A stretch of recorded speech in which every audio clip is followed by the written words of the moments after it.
Mukhang may request ang mga fans ng SB19, mga 18, mga casuals at mga Japanese fans na magbasking daw sila sa Japan.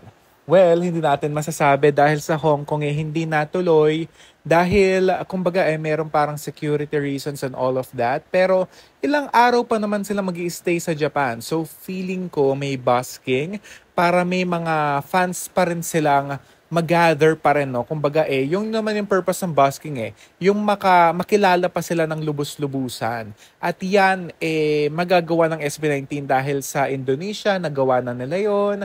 Sa Taiwan, mas dumami pa ang fanbase nila. Kaya naman, sa tulong ng basking, mas makikilala pa sila.